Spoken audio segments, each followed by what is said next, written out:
Hi, I'm Hi. Lynn Antonopoulos, reporting for Daily Bulletin. I'm talking with Dr. Maura Brown, diagnostic radiologist at BC Cancer in Vancouver, Canada.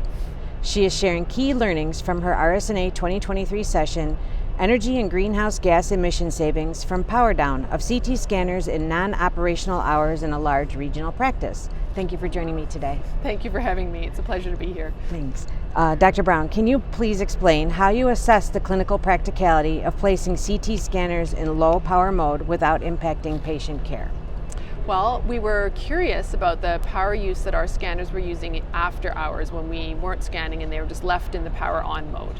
So we did a pilot study at our site on one scanner where we powered it down after hours and measured it. We had power data loggers installed on the scanner, and we found that it was actually quite a significant amount of energy. So I come from a region that serves 3.1 million people. We have 37 scanners over 29 sites, and we did a survey to find out which sites were actually powering down overnight, thinking probably people are turning them off. Turns out only 2 of the 37 were being turned off. So we thought we need to figure out which ones we could turn down in reasonable clinical setting. We had at the very beginning the premise that we could not interfere with the technologist's workload or patient workflow in any way. So we had to make sure that it was easy and practical and not going to interfere with their work or with the machine function. So we assigned each clinical setting to one of three different clinical scenarios. We started off getting the risk system data from all 37 scanners to figure out which ones were used when. And in the 3 scenarios, the light use scanners are ones that were basically not used in non-operational hours. So they weren't used in the evenings or on weekends.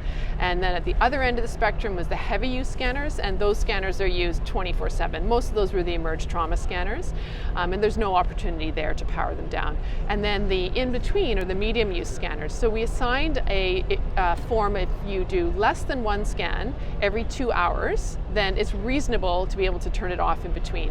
And we chose the ones within that group where the power down and power on time were less than 10 minutes, thinking that even if the power is off and you come in at night to do a scan and it's a 10-minute or less warm up to ready to scan time, then you turn it on when you come in, then the technologist can go hang up their coat and call for the patient, and by the time the patient arrives, your scanner's ready to go. So that's how we did the clinical division of scanners. Okay. Yeah. Right. And so what were the energy savings that you determined for the eligible scanners, and what was the electricity savings?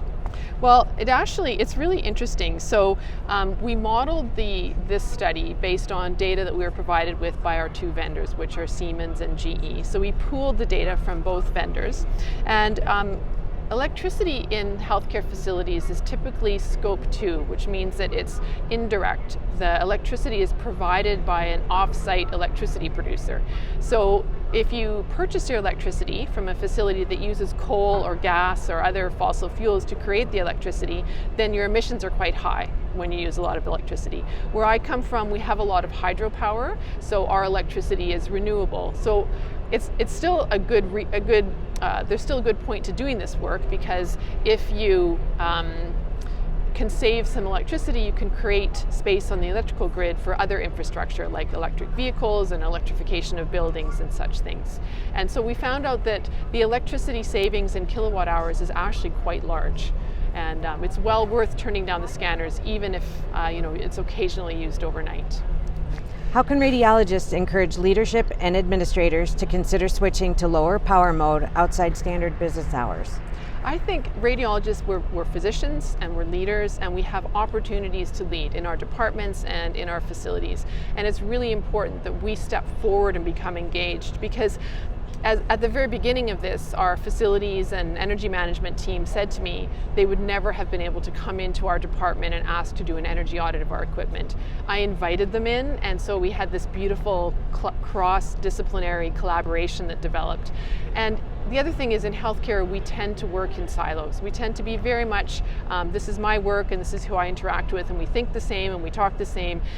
And in order to solve the big questions that we need to solve to deal with greenhouse gas emissions and environmental damage, we actually need to work with people who think differently and problem solve differently. And so the first iteration of this, which was the pilot project, we brought together our energy provider for the province, which is BC Hydro, our electrical, energy and environmental sustainability team, myself and our CT technologists, and got everyone involved, and we problem solved how was the best way to do this so that all the stakeholders got to contribute their point of view and everyone was heard, and it's just turned into this wonderful collaboration. Great. Well, thank you for your time today. Thank you. For more information about the study, look for this RSNA 2023 session on demand. And as always, you can find more radiology news at rsna.org/bulletin.